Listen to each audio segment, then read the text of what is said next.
Hello dear students, आप सभी का फिर से वेलकम है आज की क्लास में। और आज का जो हमारा टॉपिक है electric field due to uniform charge insulating sphere. पिछले केस में जो हमने किया था वहां पे हमने हॉलो स्फीयर लिया था, उसकी वजह से इलेक्ट्रिक फील्ड निकाला था। लेकिन इस बार हमारे पास जो स्फीयर है वो हॉलो नहीं है, सॉलिड स्फीयर है। देखिए जैसे यहाँ मैंने बना रखा है, ये सॉलिड इंसुलेटिंग स्फीयर है। अगर ये मेटेलिक स्फीयर होता तो उसमें क्या होता, जो चार्ज है हमेशा सरफेस पे रहते, inside the metal there are no charges. लेकिन अगर हमने बोला है इंसुलेटिंग स्फीयर है तो ये एक सॉलिड स्फीयर है और इसके सरफेस पे तो चार्ज है ही है, साथ ही साथ इसके अंदर भी यूनिफॉर्मली जो चार्ज है वो डिस्ट्रीब्यूटेड है। और इस पूरे स्फीयर में कितना चार्ज है तो हम मान लेते हैं इसके अंदर जो चार्ज है total charge is Q. Clear है? तो यहां पे जो है चार्ज यूनिफॉर्मली डिस्ट्रीब्यूटेड है।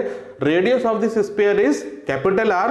अब यहां पे हम क्या करते हैं, हम डिफाइन करते हैं वॉल्यूम चार्ज डेंसिटी। तो देखिए जो ये रो वाला जो सिंबल है इसको इससे डिनोट करते हैं हम वॉल्यूम चार्ज डेंसिटी। और ये क्या हो जाएगा, charge density will be equal to charge by volume. Volume charge density है इसलिए charge by volume. Total charge कितना है Q, और ये वॉल्यूम ऑफ स्फीयर कितना हो गया 4/3 पाई आर क्यूब। अब इसका क्रॉस मल्टीप्लाई करो तो आप R की वैल्यू निकाल सकते हैं। तो R की वैल्यू क्या हो जाएगा 4/3 pi r cube into density यानी रो। तो ये देखिए ये हमने इसको डिफाइन कर लिया। अब जिस तरह हमने हॉलो स्फीयर में किया था, 3 केसेस लिए थे।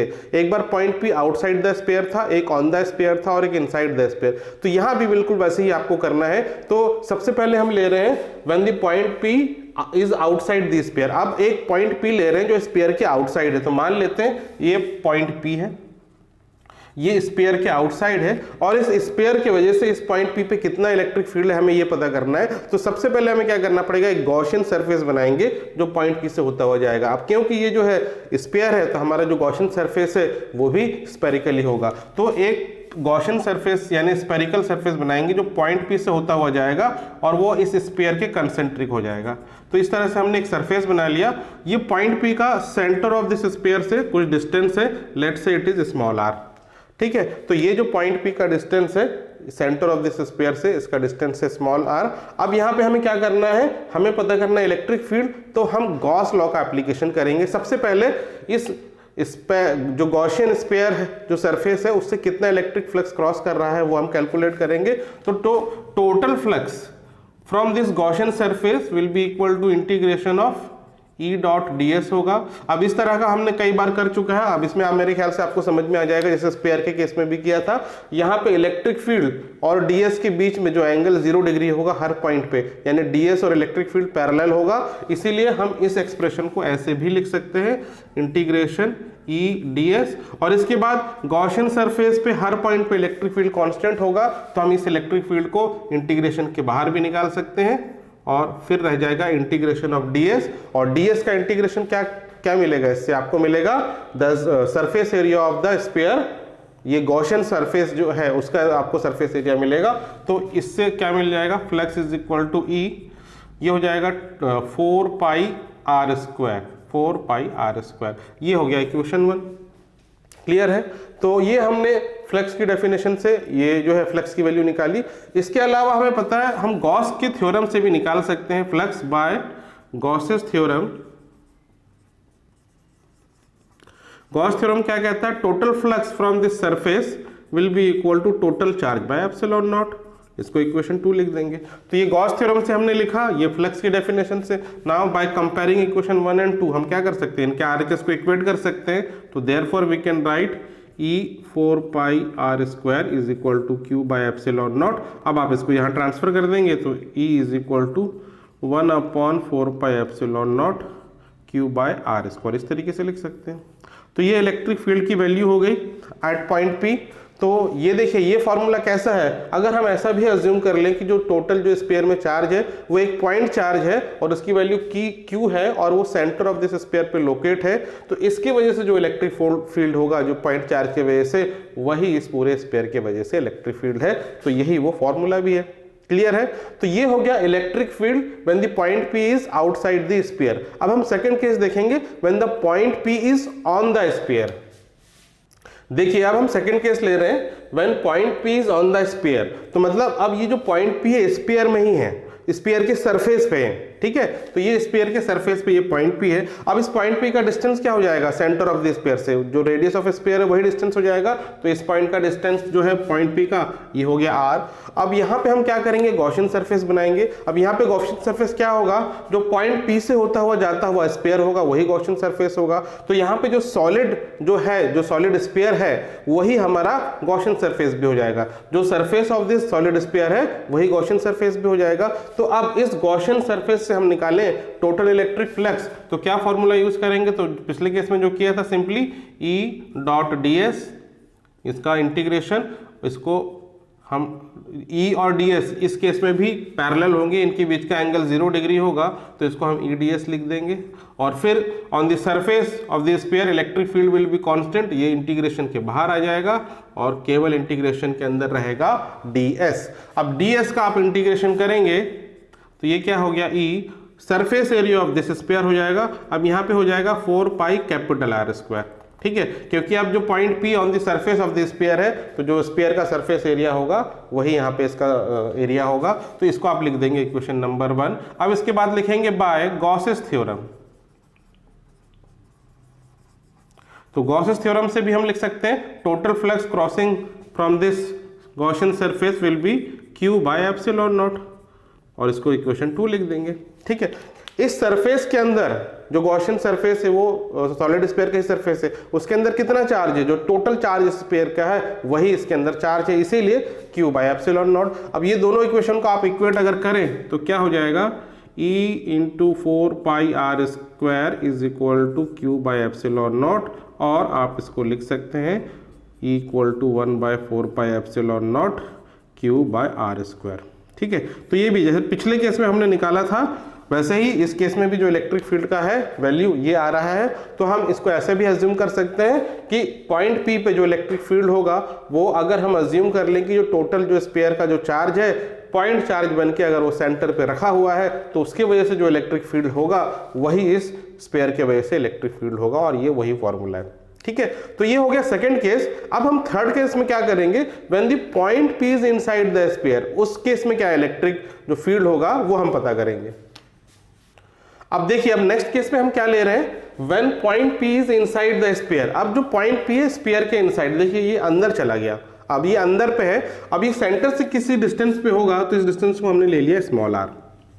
अब हम क्या करेंगे, पॉइंट P से क्रॉस होता हुआ एक गॉसियन सरफेस बनाएंगे, और गॉसियन सरफेस होगा एक स्फीयर। तो पॉइंट P से होता हुआ एक आप स्फीयर बनाएंगे, इस तरीके से बनेगा स्फीयर, ठीक है। और ये जो स्फीयर है ये कैसा स्फीयर है, ये जो है इसका रेडियस है स्मॉल r है, और ये इसके अंदर है, और ये कॉन्सेंट्रिक है, मतलब सेंटर इसका वही है जो सॉलिड स्फीयर का है। तो अब हम पता करना है कि इस अंदर वाले स्फीयर से कितना फ्लक्स क्रॉस करेगा। तो देखिए यहाँ पे जो डिफिकल्टी है इसी वाले पार्ट में, पहले दो पार्ट में इजीली आ जाता है, यहाँ पे थोड़ा कंफ्यूजन होता है। तो यहाँ पे हम इसका भी यूज करते हैं, डेंसिटी, वॉल्यूम चार्ज डेंसिटी का भी यूज करते हैं। तो किस तरीके से करते हैं, देखिए, तो सबसे पहले हम फ्लक्स की डेफिनेशन से कैसे निकाल सकते हैं, इंटीग्रेशन ऑफ EdS ये करेंगे, और क्योंकि ये स्फेरिकल शेप है तो डायरेक्शन ऑफ इलेक्ट्रिक फील्ड और एरिया वेक्टर सेम होगा, इनके बीच में एंगल 0 होगा, तो इसको आप फिर से ऐसे लिख सकते हैं EdS,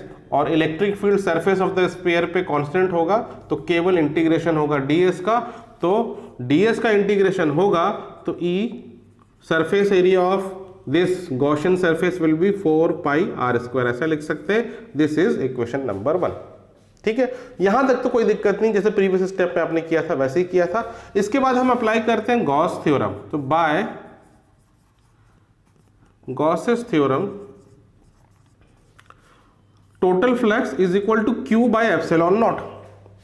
लेकिन इस बार जो Q है, कौन सा Q है, जो इस अंदर वाले स्फीयर के अंदर जो चार्ज है वो वाला आपको Q लेना है। लेकिन जो कैपिटल Q है ये तो टोटल स्फीयर का चार्ज है, और ये जो चार्ज है यूनिफॉर्मली डिस्ट्रीब्यूटेड है पूरे स्फीयर पे, तो यहां पे अब आप Q नहीं लेंगे। मान लेते हैं इस छोटे वाले स्फीयर यानी गॉसियन सरफेस के अंदर जो चार्ज है वो चार्ज है Q डैश। तो यहां पे आप क्या लिखेंगे, flux will be equal to Q dash upon epsilon naught, ठीक है।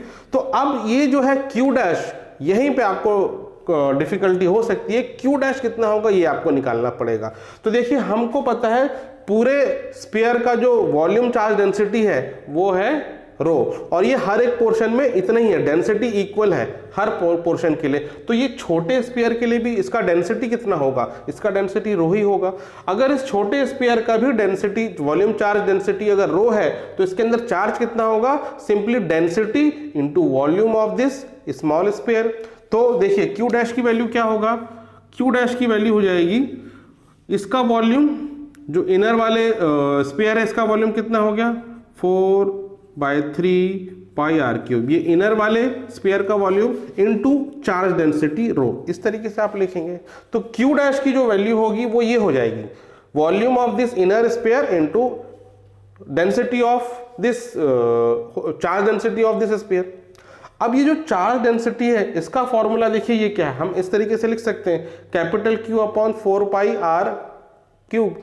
तो अगर ये इस रो की वैल्यू अगर मैं यहां से सब्स्टिट्यूट कर दूं इसमें, तो देखिए क्या हो जाएगा, Q dash will be equal to 4/3 pi r cube into rho की वैल्यू हम क्या लिखेंगे, capital Q upon 4/3 pi capital r cube, ऐसे लिख सकते हैं। ये रो की वैल्यू यहां से हमने लिखी। अब क्या होगा, 4/3 पाई एंड 4/3 पाई ये कट हो जाएगा, तो इसके बाद क्या होगा, Q dash will be equal to क्या बच गया, स्मॉल आर क्यूब बचा, कैपिटल Q एंड डिनोमिनेटर में आर क्यूब, ये बच गया। तो ये जो Q डैश की ये वाली वैल्यू है इसको हम सब्स्टिट्यूट करेंगे इस इक्वेशन में, ठीक है। तो now flux will be equal to Q dash की जगह आप लिखेंगे आर क्यूब कैपिटल क्यूब फिर कैपिटल आर क्यूब और इंटू एप्सिलॉन, एप्सिलॉन को पहले लिख लेते हैं फिर कैपिटल आर क्यूब, ऐसे। तो ये हुआ फ्लक्स का दूसरा इक्वेशन। पहला इक्वेशन ये है, दूसरा इक्वेशन हुआ ये। अब देखिए दोनों ही फ्लक्स है तो दोनों इक्वेशन को हम इक्वेट कर लेते हैं, इनके आरएचएस को आप इक्वेट कर सकते हैं। तो क्या हो जाएगा, E4 pi small r square is equal to r cube capital cube epsilon naught r cube. अब ये देखिए यहाँ पे ये आर स्क्वायर ये आर क्यूब है, तो ये आर स्क्वायर इधर से कट जाएगा, यहाँ केवल आर बचेगा और बाकी टर्म को आप यहाँ ले जाओ तो ये क्या होगा, E is equal to 1/4 pi epsilon naught into r capital Q, denominator में क्या हो जाएगा, ये आर क्यूब रहेगा इस तरीके से। तो ये होगा इलेक्ट्रिक फील्ड की वैल्यू इनसाइड द स्फीयर। ठीक है, क्लियर है, समझ में आया। तो यहां पे देखिए इस एक्सप्रेशन में क्या है, 1/4 पाई एप्सिलॉन नॉट कांस्टेंट है, Q is the charge, total charge, ये वाला Q कौन सा है, ये Q डैश नहीं है, total charge of the sphere है, and this is the radius of the sphere capital R। तो ये देखिए Q भी कांस्टेंट है, यहाँ पे R भी कांस्टेंट है, केवल जो वेरिएबल टर्म है यहाँ स्मॉल r, वो पॉइंट P आगे पीछे होगा तो R चेंज हो सकता है। तो इसका मतलब ये है इस पोर्शन में जो इलेक्ट्रिक फील्ड है is directly proportional to R। ठीक है, यहां पे जो इलेक्ट्रिक फील्ड है डायरेक्टली प्रोपोर्शनल टू आर है। इसके प्रीवियस दोनों केसेस में इलेक्ट्रिक फील्ड कैसे प्रोपोर्शनल था, inversely proportional to r square था, लेकिन यहां पे electric field is directly proportional to r, ये रहेगा। ठीक है, तो यहां पे अंदर जो है, अंदर वाले पोर्शन में इलेक्ट्रिक फील्ड का वेरिएशन विद द आर कैसे होगा, लीनियर वेरिएशन होगा, और यदि आप इसका ग्राफ बनाएंगे तो एक लीनियर ग्राफ बनेगा। क्लियर है, समझ में आया। तो ये final answer in case of third case. अब हम क्या करेंगे, हम एक ग्राफ बना के बताएंगे कि कैसे डिफरेंट वैल्यू ऑफ आर पे इलेक्ट्रिक फील्ड जो है स्फीयर की अलग अलग पॉइंट पे चेंज होती है। अब देखिए यहां हम बनाएंगे एक ग्राफ बिटवीन स्मॉल आर यानी distance of point P from the centre of the sphere and the electric field Y axis में है और ये जो आर है एक्स एक्सिस में। तो देखिए ये वाला जो आर है, ये जो है एक्स एक्सिस में है, यहां पे आर 0 है। ठीक है, यहां पे आर 0 है तो इलेक्ट्रिक फील्ड भी 0 होगा। अब धीरे धीरे आर की वैल्यू बढ़ेगी, तो हमें पता है स्फीयर के अंदर वाले पोर्शन में जैसी आर की वैल्यू बढ़ेगी, E is directly proportional to r होगा। तो स्फीयर के अंदर आपको जब तक small r is less than capital r, आपको एक स्ट्रेट लाइन मिलेगा, एक लीनियर रिलेशनशिप मिलेगा। तो मान लेते हैं इस तरीके से एक लीनियर रिलेशनशिप मिल रहा है। तो ये वाला जो ग्राफ है कब मिलेगा, when small r is less than capital r. ये वाला जो ग्राफ मिलेगा स्ट्रेट लाइन का, when small r is less than capital r. अब ये आर की वैल्यू बढ़ते बढ़ते इस पॉइंट पे क्या हो गया, r is equal to capital r, यहाँ पे कैपिटल आर हो गया। ठीक है, तो इसको कैपिटल आर बस लिख देते हैं। कैपिटल आर जब हो जाएगा फिर उसके बाद क्या होगा, जो electric field becomes inversely proportional to r square.